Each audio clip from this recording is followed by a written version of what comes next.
Students, my self Pradeep sir आप सभी का स्वागत करता हूँ मैथमेटिक्स फॉर क्लास 9th में। आज का हमारा टॉपिक है representation of irrational numbers on the number line. Let us start this topic. Before start the topic, मैं आपसे कहना चाहूँगा कि अभी तक यदि आपने मेरे कृष्णा विद्यास्थली चैनल कांटी को सब्सक्राइब नहीं किया है तो इमीडिएट आप सब्सक्राइब कर लें, जिससे कि मेरे जो भी लेटेस्ट वीडियोज़ हैं वो आप तक पहुंच सकें। यदि आपको मेरा वीडियो अच्छा लग रहा हो तो अपने मित्रों तक भी इसे पहुंचाएं, जिनसे कि इस लॉकडाउन में वे भी अधिक से अधिक बेनिफिट ले सकें। तो स्टूडेंट्स, आज से हम फिर से आपको हिंदी और इंग्लिश दोनों में बोलकर आपको क्लास लेंगे, आपकी क्लासेस लेंगे, क्योंकि बहुत सारे स्टूडेंट्स का सजेशन आया कि सर आप दोनों मीडियम में बोलकर हम लोगों को समझाइए, इससे अच्छा रहता है, केवल इंग्लिश ना बोले। इस कारण से आज से हम फिर से आपको हम दोनों में बारी बारी से जो इम्पोर्टेंट टर्म्स होंगे वो इंग्लिश में भी रिप्रेजेंट करेंगे और समझाने का जो काम होगा वो हम हिंदी में करेंगे। Let's start students. Today and onward I explain all the topics English as well as in Hindi. तो let's start. Representing of irrational numbers on the number line. How can you represent the irrational numbers on the number line?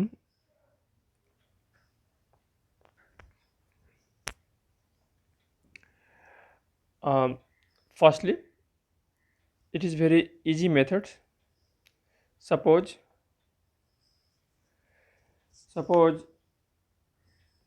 you represent √2 on the number line. So let us draw a straight line, represent mark 0. सबसे पहले आप एक सीधी रेखा straight line draw कर लीजिएगा और उसमें 0 मार्क कर दीजिएगा। Then put cut 1 unit. 1 unit means either 1 inch or 1 centimeter, anyone, 1 inch or 1 centimeter। Suppose यहाँ हम लोग 1 इंच लेंगे, तो अभी जो हमने ओ ड्रॉ किया तो ओ से ए तक आप 1 इंच ले लीजिए। आपके इंस्ट्रूमेंट बॉक्स में, ज्योमेट्रिकल इंस्ट्रूमेंट बॉक्स में 3 चीज़ होते हैं। एक होता है प्रोटेक्टर, जिसको हम लोग हिंदी में चांद कहते हैं। एक होता है सेट स्क्वायर ए, एक होता है set square B.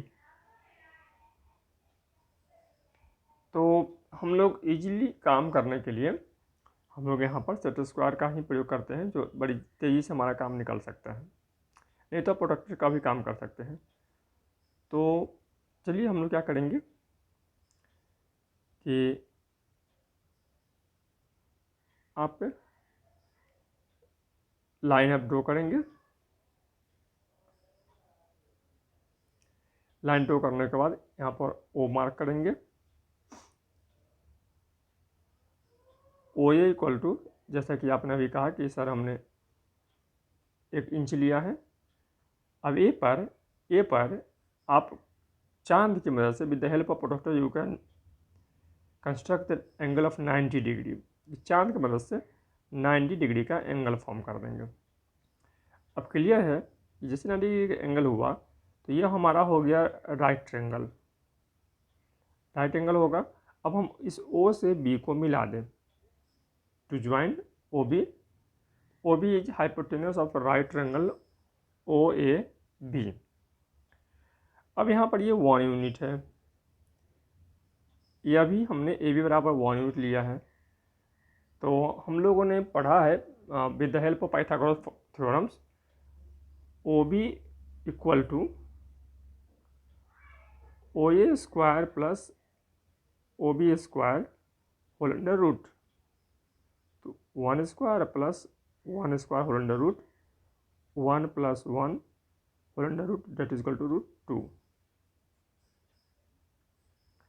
So it is very easy to construct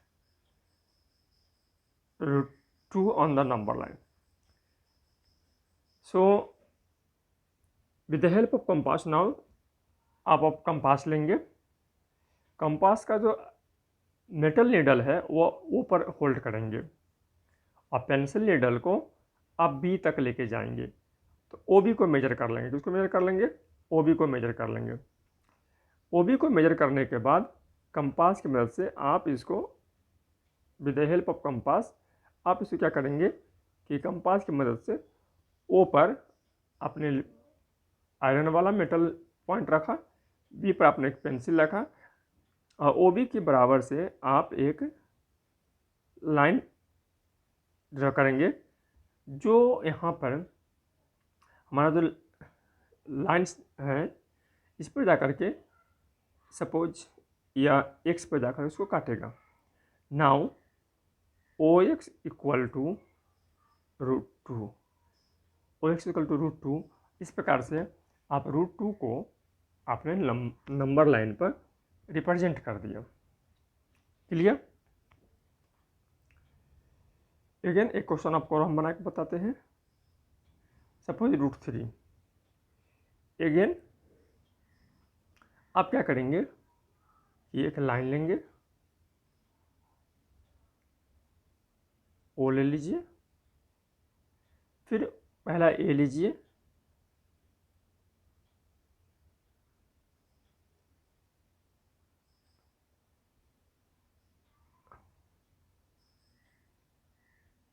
आपने ए लिया,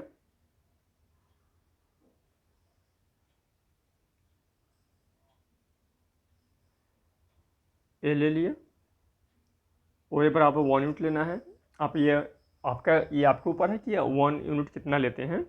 फिर प्रोटेक्टर की मदद से ए पर आपने 90 डिग्री का एंगल कंस्ट्रक्ट कर लिया, 90 डिग्री कोण बना लिया है, एक लाइन बना लिया है। इसमें भी जितना बड़ा ओ ए आपने लिया है सेम आर्क का यहाँ पर आपने ओ बी कर लिया, ओ से बी को मिला दिया, ओ बी को मेजर कर लिया। अब मेजर कर करके आप यहाँ पर ले आए, ठीक है, या फिर हो गया सी। अब इस सी पर फिर एक परपेंडिकुलर आप ड्रॉ करेंगे with the help of protractor यानी चांद की मदद से। फिर यहाँ भी क्या करेंगे कि आप 1 यूनिट इसमें से काट लेंगे। अब ओ से बी को मिलाते हुए और जितना बड़ा ओ बी यहाँ ओ डी का आर्क होगा इस ओ डी के आर्क को लेकर के यहाँ पर ले आएंगे।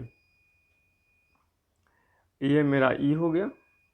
अब यही जो मेरा ओ ई होगा वो हमारा रूट 3 हो जाएगा, क्योंकि ओ सी बराबर रूट 2 है और डी बराबर 1 है, ठीक है। तो रूट 2 का स्क्वायर जब हम करेंगे और 1 का स्क्वायर हम करेंगे होल ओवर रूट करेंगे तो 2 + 1 बराबर रूट 3।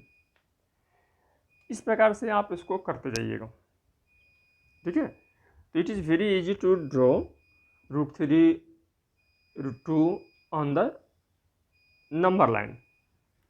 अब आप पूछेंगे कि सर यदि हम लोगों को रूट 5 करना हो तो कैसे करेंगे? तो आसान सा हम आपको एक ट्रिक बता देते हैं। 5 कैसे होगा? एक ज्योमेट्री कर लीजिए, 2 का स्क्वायर प्लस 1 का स्क्वायर होल ओवर, तो 4 + 1 बराबर रूट ओवर 5,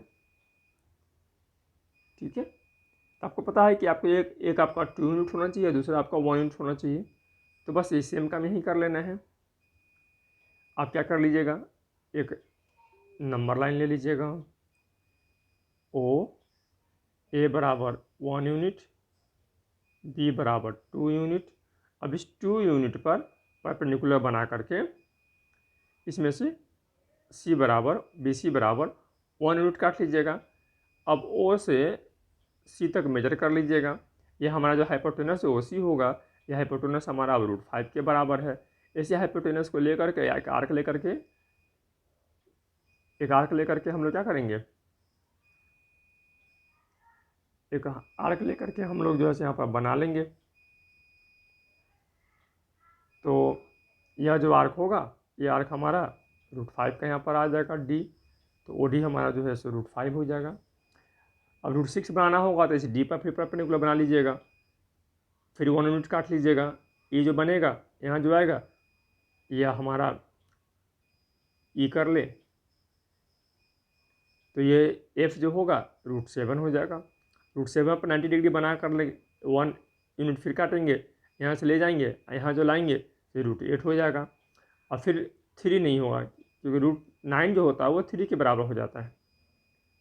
फिर जब चाहे हमको √10 बनाना हो तो पहले हम क्या करेंगे, जब √10 बनाना हो तो एक नंबर लाइन लेंगे। इस बार यहाँ पर 1 यूनिट, 2 यूनिट, 3 यूनिट ले लेंगे। अब 3 यूनिट पर फिर परपेंडिकुलर बना करके 1 यूनिट से एक साथ मिला करके यहाँ जो है ड्रॉ करेंगे तो ये हमारा √10 हो जाएगा। इस प्रकार से हम इसको आगे बढ़ाते चले जाएंगे। तो it is a very simplest way to draw any √x on the number line. एक दूसरा मेथड भी है जो यहाँ पर ड्राइंग के रूप में दिया गया है। इसमें आप क्या कर लेंगे, इसको मैं बता रहा हूँ। इसमें आपको कैसे कैसे क्या करना है। अब आप देख रहे हैं, सबसे पहले क्या करिएगा कि x डैश आपने एक लाइन ड्रॉ कर लिया, उसमें ओ ले लीजिएगा। फिर वही बात को ओ ए बराबर 1 यूनिट ले लीजिए और परपेंडिकुलर बना करके ए बी बराबर भी 1 यूनिट ले लिया। तो हमारा ओ बी जो हो गया वो हमारा हाइपोटेनस हो गया। और चूँकि 1 यूनिट है तो ये हमारा √2 हो गया। क्या हो गया, √2 हो गया। अब इस बी पर फिर क्या करेंगे कि हम 90 डिग्री बना लेंगे। तो मेरा बेस हो गया √2 का और हाइट हो गया हमारा फिर 1 यूनिट का, BC हमारा 1 यूनिट है। तो √2 और 1 जब करेंगे तो मेरा OC जो होगा ये हमारा √3 हो जाएगा। ठीक है। अब ये √3 हो गया। अब CD बराबर परपेंडिकुलर बना करके फिर से 1 यूनिट ले लिया, ये √3 है। इस प्रकार से हम लोग आगे बढ़ते जाएंगे। तो इस प्रकार से हम देखेंगे कि यह हमारा जो होगा ये √4 हो गया। √4 हमारा एक रेशनल नंबर है जो 2 के बराबर होता है। अभी 2 हो गया, इस पर फिर ये 1 यूनिट का परपेंडिकुलर बना दिया और इस पर से बना दिया तो √5 हो गया। अब हम क्या करेंगे कि इस B पर से जो √2 के लिए B हमारा वैल्यू है, तो B पर से एक आर्क ले आएंगे नंबर लाइन पे, यहाँ लिख देंगे P बराबर √2। C पर से लाएंगे तो ये हमारा √3। जब हम D पर से लाएंगे तो √4 बराबर 2, तो 2 हमको रेशनल नंबर लिखना नहीं इसलिए इसको छोड़ देंगे। E पर से लाएंगे एक लाइन जो हमारा क्या हो जाएगा R इक्वल टू √5। तो यह एक तरीका यह भी है कि हम हर एक हाइपोटेनस पर नया परपेंडिकुलर ड्रॉ करते हुए और हर परपेंडिकुलर का जो वैल्यू होगा वो 1 यूनिट के बराबर होगा, एक इकाई के बराबर होगा। इस प्रकार से मेरा जितना भी हाइपोटेनस मिलेगा वो एक नया इरेशनल नंबर होगा। जहाँ जहाँ रेशनल नंबर होगा उसको आप छोड़ते चले जाइएगा। तो इस तरीके से भी आप नंबर लाइन पर इरेशनल नंबर्स को रिप्रेजेंट कर सकते हैं। तो students, now you have the two methods to draw the irrational numbers on the number line.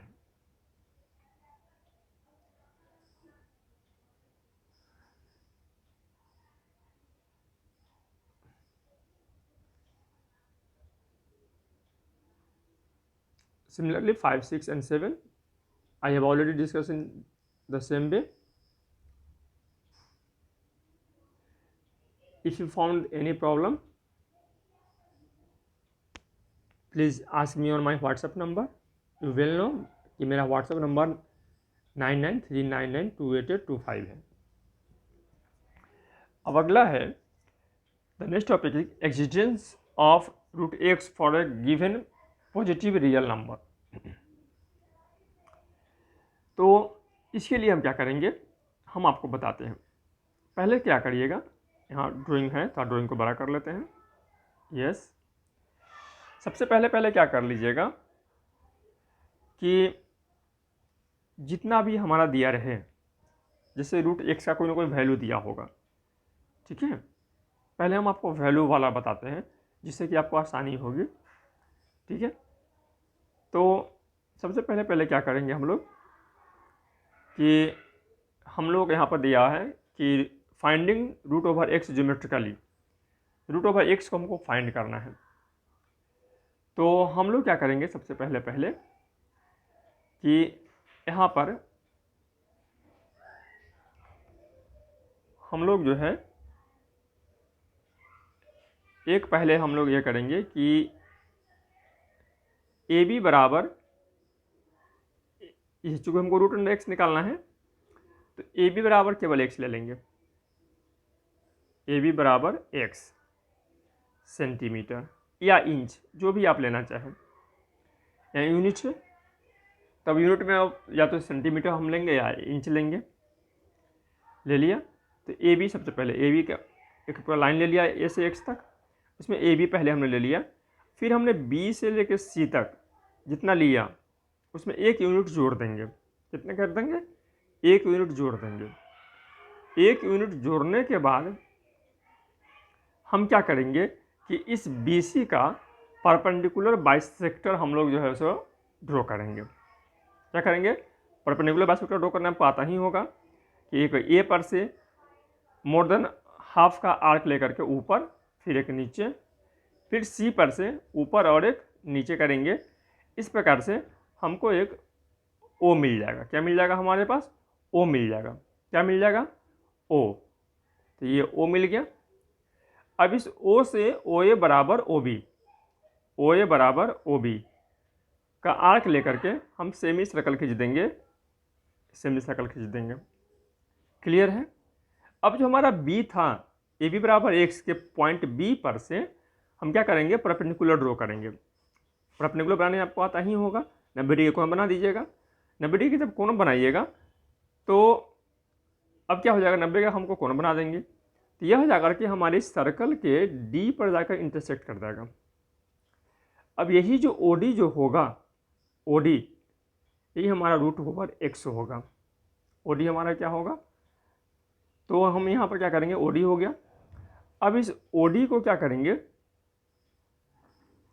ये हमारा ओ डी हो गया। अब हम लोग क्या करेंगे कि इस ओ डी का यहाँ से आर्क लेकर के मिला देंगे। तो ओ डी बराबर हमारा ओ सी आ गया। ओ डी बराबर क्या हो जाएगा हमारा, ओ सी हो गया। यहाँ पर आ गया मेरे पास, यहाँ पर हो गया। अब ये परपेंडिकुलर जो हमारा बी डी हुआ, तो परपेंडिकुलर जो बी डी हम ड्रॉ किया, तो अभी क्या करेंगे, इस बी डी को मेजर कर लेंगे। बी से लेकर डी तक क्या कर लेंगे हम लोग, मेजर कर लेंगे। और मेजर करने के बाद बी को सेंटर मान करके और बी डी को रेडियस मान करके, याद रखना है, बी को सेंटर मानना है और डी को हमको क्या करना है, रेडियस मानना है। बी को सेंटर मान कर डी से रेडियस मान करके फिर हम क्या करेंगे, एक सर्कल, एक आर्क ड्रॉ करेंगे जो ई पर आकर कटेगा। और यही जो मेरा बी ई होगा, क्या होगा ये बी ई, ये बी का जो डिस्टेंस होगा वो रूट अंडर एक्स के बराबर होगा। तो बी का जो वैल्यू होगा वो हमारा किसके बराबर होगा, रूट अंडर एक्स के बराबर होगा। तो इतनी आसानी से हम बना सकते हैं इसको।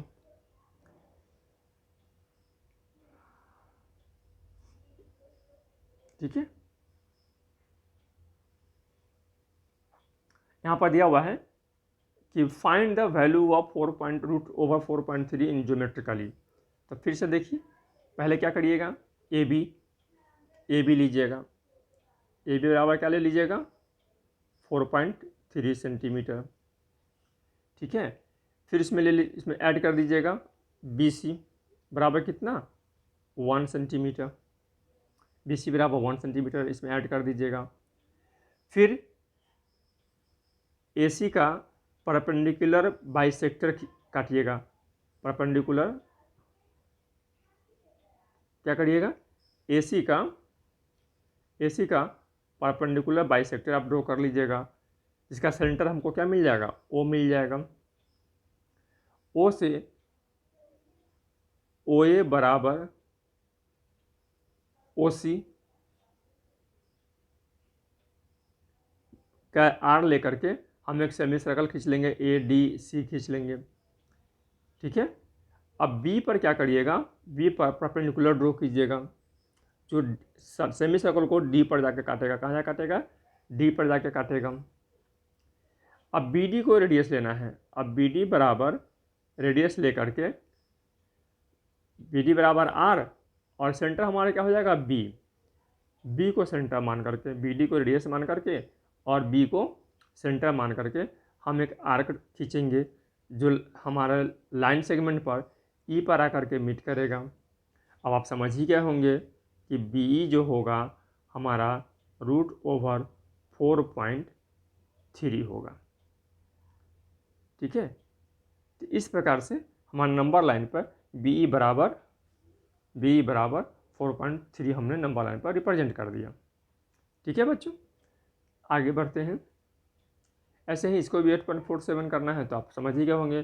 पहले AB के लिए 8.47 ले लीजिएगा, फिर BC बराबर 1 यूनिट जोड़ दीजिएगा, AC को बाइसेक्ट कर लीजिएगा, आपको सेंटर O मिल जाएगा। एक सेमी सर्कल खींच लीजिएगा ADC, और B पर फिर परपेंडिकुलर डाल लीजिएगा, और परपेंडिकुलर सेमी सर्कल को D पॉइंट पर जाकर काटेगी। BD हमारा रेडियस हो गया, B हमारा सेंटर हो गया। यही हमारा वैल्यू हो गया कितना, √8.47। इसको हमको चूँकि नंबर लाइन पे करना है, तो BD को रेडियस लेकर के सेंटर लेकर के करेंगे, तो BE जो हमारा होगा वो हमारा √8.47 हो जाएगा। तो इतनी आसानी से आप सारे के सारे नंबर लाइन को पर आप किसी भी इरेशनल नंबर को आप रिप्रेजेंट कर सकते हैं। अगला है representing real numbers on the number line, successive magnification method. Successive magnification में क्या होता है कि जैसे कि आप लोग स्केल देखे होइएगा, रूलर देखे होइएगा। एक अब रूलर का हम ऐसे डायग्राम बनाते हैं। सपोज यहाँ 0 है और ये 1 है। ठीक है। तो इसमें देखिएगा कि बीच में रहता है भाग, और फिर इसमें 4 रहता है, 1 2 3 4 5 ऐसे करके, तो 10 भाग में बट गया। तो यदि एक सेंटीमीटर है ये, तो हर एक इंच पार्ट जो हुआ, हर एक पार्ट जो हुआ से अपने आप में 1 मिलीमीटर हो गया। नहीं, हर एक पार्ट क्या हो गया, 1 मिलीमीटर हो गया। हम यदि इसको फिर से बड़ा करें और बड़ा कर दें, इतना ही को क्या कर दें हम लोग और बड़ा कर दें। सपोज हम इसी को बड़ा करके ले जा रहे हैं, तब केवल इतना को बड़ा कर रहे हैं, तब 1 मिलीमीटर है, इसको भी 10 भाग में बांट दें, 3 4 5 6 7 8 9 10। तो अभी क्या हो जाएगा कि 1 मिलीमीटर का भी ये 10वां हिस्सा हो गया। ठीक है। तो ये कितना हो जाएगा, तो 0.1 मिलीमीटर से आ जाएंगे। इस प्रकार से धीरे धीरे करते करते एक छोटे से हिस्से को अभी इसको बढ़ेंगे, 0.01 मिलीमीटर होता जाएगा। तो इसी प्रकार से हम जब आगे बढ़ते जाते हैं, तो इसी प्रकार से धीरे धीरे आगे बढ़ने की इस प्रक्रिया को हम सक्सेसिव मैग्नीफिकेशन मेथड कहते हैं। ठीक है स्टूडेंट्स, कौन मेथड कहते हैं, सक्सेसिव मैग्नीफिकेशन मेथड कहते हैं। ठीक है। तो यहाँ पर कह रहा है कि हमको कितना रिप्रेजेंट करना है। क्वेश्चन ले लीजिए कि हमको रिप्रेजेंट करना है किसको, क्वेश्चन देख लीजिए 3.895। क्वेश्चन को दिमाग में रखिए, 3.895 को हमको नंबर लाइन पर रिप्रेजेंट करना है। इससे तो आपको क्लियर हो गया कि 3.895 नंबर लाइन पर 1 2 3 4, 3 और 4 के बीच होगा, इसी दोनों के बीच में होना है इसको। ठीक है। तो हमारा जो पहला काम होगा कि हम अपना एक नंबर लाइन बनाएंगे, और उसमें आप देख रहे हैं कि 3 और 4 को मैंने जो बताया, 3 और 4 को हम लोगों ने मैग्नीफाइंग किया। कितने भागों में, 10 भागों में। ये हमारा 3 है और ये हमारा कितना है 4। जब इसको 10 भागों में करेंगे तो पहला हो जाएगा 3.1, 3.2, 3.3, 3.4, 3.5, 3.6, 3.7, 3.8, 3.9। अब हमारे पास है 3.8। तो क्लियर है कि 3.8 है, तो हमारा जो होगा 3.8 से लेकर 3.89 के बीच में होगा। तो इस बार हम 3.8 और 3.89 को मैग्नीफाइंग करेंगे, ठीक है। तो इसको जब मैग्नीफाइंग करेंगे फिर 10 भागों में, ये शुरुआत वाला मेरा 3.8 हो गया, लास्ट वाला मेरा क्या होगा 3.9 हो जाएगा। तो अगला मेरा क्या होगा 3.81, 3.82, 3.83, 3.84, 3.85 सो ऑन करते हुए। तो इस बार जो हमारा होगा 3.89, तब क्या करेंगे 3.89 और 3.9 को मैग्नीफाइंग करेंगे, तब डेसिमल के तीसरे हिस्से तक हम पहुंच जाएंगे। तीसरे हिस्से में पहुंचेंगे तो हमारा अगला होगा 3.891, 892, 893। इस प्रकार से करते करते हम यहाँ पर पहुँच गए, और तो हमने फिर इसको मैग्नीफाइंग कर लिया। मैग्नीफाइंग करने के बाद जो हमारा क्वेश्चन क्या है, हमारा क्वेश्चन है कि 3.895। तो 3.895 हमारा यहाँ पर है, देखिए ये P 3.895। तो यह हमारा क्या हो गया, clearly point P on the number line represent the 3.895। By this method you can easily represent any terminating rational numbers on the number line। अब यहाँ पर है रिपीटिंग को करना 2.32 को। तो 2.32 का मतलब हो जाएगा 2.322222, पता नहीं कहाँ तक जाएगा। तो यहाँ हम लोग 4 ले लेते हैं, 2 ले लेते हैं, 3 ले लेते हैं, 4 ले सकते हैं। तो इसमें हमने क्या कर लिया है, 4 बार ले लिया है, यहाँ पर डेसिमल को 4 बार ले लिया है। तो सीधी सी बात है कि यह जो वैल्यू है किसके किसके बीच में है, 2 और 3 के बीच में है। किसके किसके बीच में है, 2 और 3 के बीच में है। तो हम नंबर लाइन बनाएंगे, नंबर लाइन में 2 और 3 लेंगे, 2 और 3 को 10 भागों में बांटेंगे। तो 2.1 से होते हुए 2.9 होकर 3 चला जाएगा। हमको चाहिए क्या चाहिए, 2.3 चाहिए। तो 2.3 और 2.4 को हम फिर 10 भागों में बांटेंगे। जब 2.3 2.4 को बांटेंगे तो 2.31 से होते हुए जाएगा। तो हमको चूँकि 3 के बाद 2 चाहिए, तो 3.23 तक वाले के हम आगे बढ़ाएंगे। इसे बार हो जाएगा 2.321, 322, 323 करते हुए जाएंगे। तो 3.22 और 2.323 को हम क्या करेंगे, मैग्नीफाई करेंगे फिर 10 स्टेप में। तो अगला स्टेप जो होगा मेरा इस तरह से होगा 3.22, 3.23221, 2.3222। तो ये हमारा जो 3.222 हो गया, यही जो मेरा P हो गया, ये हमारा रिस्पेक्टिव नंबर हो गया। तो इस प्रकार से बड़ी आसानी से आप मैग्नीफिकेशन मेथड से किसी भी टर्मिनेटिंग और नॉन टर्मिनेटिंग डेसिमल्स को नंबर लाइन पर रिप्रेजेंट कर सकते हैं। ये आपका एक्सरसाइज है। उम्मीद है कि एक्सरसाइज को बड़ी आसानी से आप बना सकेंगे। अगला टर्म है रेशनलाइजेशन। तो बच्चों रेशनलाइजेशन है क्या, पहले मैं अंग्रेजी में बोल देता हूँ, फिर हिंदी में बोलेंगे। रेशनलाइजेशन जो है सो हम क्या करते हैं कि डिनोमिनेटर जो है, जो इरेशनल नंबर के रूप में होते हैं, डिनोमिनेटर जो इरेशनल नंबर के रूप में होते हैं, इरेशनल नंबर को हम जब रेशनल नंबर में बदलने की इस प्रक्रिया को हम रेशनलाइजेशन कहते हैं, ठीक है। तो हम किसी भी नंबर को जिसके डिनोमिनेटर एक इरेशनल नंबर हो, उसको ऐसे इक्विवेलेंट नंबर के रूप में लिख देना जिसका डिनोमिनेटर एक रेशनल नंबर हो, उस प्रक्रिया को ही हम रेशनलाइजेशन कहते हैं। क्लियर हो गया होगा। तो suppose we are given a number whose denominator is irrational, then the process of converting it into a equivalent expression whose denominator is a rational number by multiplying its numerator and denominator by the suitable number is called rationalization। तो इसमें बड़ा आसान है। जैसे इस question में देखिए कि नीचे √5 है, तो हमको पता है यहाँ पर कि √5 को जब √5 से हम मल्टीप्लाई कराएंगे तो ये 5 हो जाता है। अब आप समझ ही गए होंगे कि हम ऊपर नीचे इसमें √5/√5 से जब मल्टीप्लाई करा देंगे तो ये हो जाएगा 3√5 अब बाई 5। तो यहाँ पर अब क्लियर हो गया, यहाँ जो डिनोमिनेटर जो इरेशनल नंबर के रूप में था वो अब रेशनल नंबर के रूप में हो गया है। तो इसी प्रक्रिया को हम कहते हैं रेशनलाइजेशन करना। तो अब 3/√5 इक्वल टू 3√5/5 जो इसका इक्विवेलेंट नंबर है वह अब रेशनलाइज फॉर्म में है। क्लियर स्टूडेंट्स, मुझे लगता है आपको समझ में बात आ गई होगी। तो हम इसमें करते क्या हैं, इसके कुछ सिंपल जो है सो रूल हम बना रखे हैं। जैसे देख लीजिए, ये कह रहा है कि यदि हमारा जो डिनोमिनेटर हो a + √/b हो तो वहाँ पर हम a - √/b से गुना कर देंगे। ठीक है, इस प्रकार से हमारा हो जाएगा a + b × a - b। Formula हम लोग जानते हैं कि a² - b²। इस प्रकार से वो रेशनलाइज हो जाएगा। क्या हो जाएगा हमारा, वो रेशनलाइज होकर एक रेशनल नंबर में हमारे पास आ जाएगा।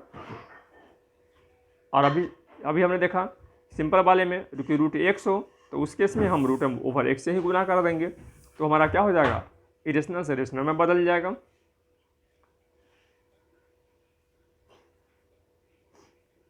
ठीक है, तो इस चीज़ को हमको ध्यान रखना है। तो यहाँ पर हम लोग अलजेब्रा का फॉर्मूला हमेशा यूज करते हैं। यदि a + b है तो इसको हम a - b से गुना करेंगे, यदि a - b है तो उसको हम a + b से गुना करेंगे। इस प्रकार से वह a² - b² का फॉर्म में आएगा और हमारा डाटा जो है सो रेशनलाइज होगा।